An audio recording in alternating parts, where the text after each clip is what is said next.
এই 24 আন্দোলনের মাধ্যমে সকল পাপীরা চূড়ান্ত শিক্ষা নিবে, কিন্তু আমরা দেখলাম আসলে যারা আসলে পুরনোভাবে অভ্যাসগতভাবে যারা চাঁদাবাজ, যারা লুটতরাজ, যারা খুনি, যারা ধর্ষক, তারা কোনোদিন শুধরাবার নয়।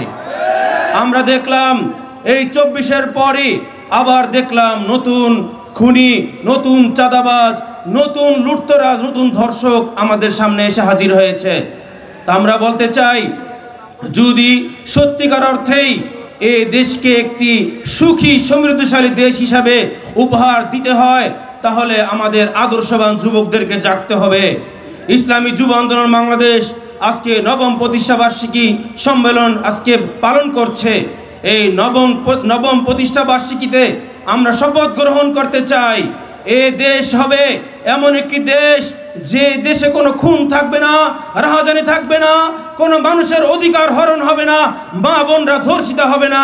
এমন একটি দেশ চাই।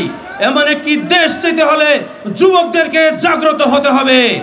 আদর্শবান যুবকরা যখন এই দেশকে নেতৃত্ব দিবে, তখনই এই দেশ একটি সুন্দর দেশ হবে। জাআল হক ওয়া যাহাকাল বাতিল ইন্নাল বাতিলা কানা যাহুকা। ইসলামী যুব আন্দোলন বাংলাদেশ জামালপুর জেলা শাখা কর্তৃক আয়োজিত আজকের এই প্রতিষ্ঠাবার্ষিকী সমাবেশের সংগ্রামী সহযোদ্ধা সভাপতি, প্রধান অতিথি হিসেবে উপস্থিত আছেন 24 অভ্যুত্থানের অগ্রনায়ক, যার নেতৃত্ব না পেলে হয়তো বাংলাদেশ নতুন বাংলাদেশ পেত না, আমরা নতুন বাংলাদেশ দেখতে পেতাম না। আমাদের সকলেরই নয়নের মণি, ইসলামী আন্দোলন বাংলাদেশের মুহতারাম সিনিয়র নায়েবে আমির মুফতি সৈয়দ মোহাম্মদ ফয়জুল করিম শায়েখে চরমনাই। উপস্থিত আছেন জামালপুর জেলা শাখার ইসলামী আন্দোলন বাংলাদেশ ও সহযোগী সংগঠন সহ ইসলামী যুব আন্দোলন বাংলাদেশের সর্বস্তরের নেতৃবৃন্দ। সামনে উপবিষ্ট আছেন ইসলামী এই বাংলাদেশকে একটি সুখী সমৃদ্ধশালী দেশ হিসাবে উপহার দেওয়ার জন্য সুন্দর স্বপ্ন দেখা একদল যুবক ভাইয়েরা।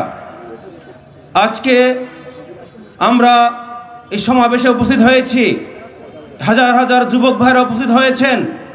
আমরা ছোট সময় থেকে এদেশের স্বাধীনতার গল্প শুনতে শুনতে বড় হয়েছি। এদেশের স্বাধীনতা যখন হয়েছিল 71-এ, আমরা সে সময় ভেবেছিলাম স্বাধীনতার পর এই দেশ একটি সুন্দর দেশ হিসেবে আমরা উপহার পাব, কিন্তু আমরা দেখলাম স্বাধীনতার কয়েকদিন পরই এদেশে বাকশাল কায়েম হলো। এদেশের মানুষ আবার আন্দোলন করলো, বাকশাল সরানো হলো, আবার এদেশে স্বৈরাচার 90 স্বৈরাচার আবির্ভূত হলো। এরপরে এভাবে আমরা দেখতে পেলাম একের পর এক বাংলাদেশে দুর্নীতিতে বিশ্ব চ্যাম্পিয়ন হচ্ছে, এমনকি পাঁচবার এদেশ দুর্নীতিতে বিশ্ব চ্যাম্পিয়ন হলো।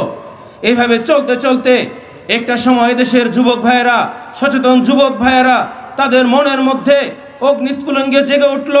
24 এসে তা চূড়ান্ত প্রস্ফুটিত হলো এবং আমরা 24 আন্দোলনের মাধ্যমে একটি নতুন বাংলাদেশ পেলাম।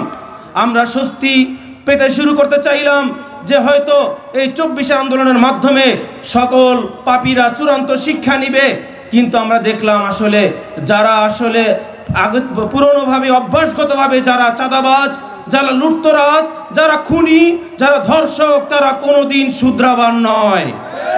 আমরা দেখলাম এই 24-এর পরে আবার দেখলাম নতুন খুনি, নতুন চাঁদাবাজ, নতুন লুটতরাজ, নতুন ধর্ষক আমাদের সামনে এসে হাজির হয়েছে।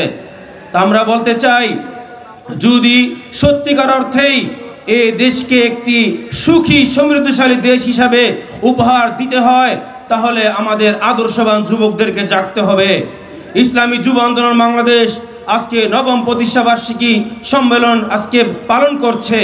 এই নবম প্রতিষ্ঠাবার্ষিকীতে আমরা শপথ গ্রহণ করতে চাই, এ দেশ হবে এমন একটি দেশ যে দেশে কোনো খুন থাকবে না, রাহাজানি থাকবে না, কোনো মানুষের অধিকার হরণ হবে না, মা বোনরা ধর্ষিত হবে না।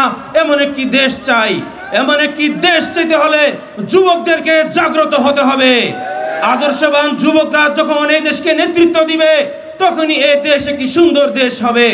আমি আজকে এই সম্মেলন থেকে, সমাবেশ থেকে জামালপুরের যুবক ভাইদেরকে আহ্বান জানাবো, আপনারা জেগে উঠুন, আপনারা এই দেশকে নেতৃত্ব দিন, আপনারা এই দেশকে এমন লোকদের হাতে ছেড়ে দিবেন না যারা এই দেশকে আবারও একটি নরকে পরিণত করবে।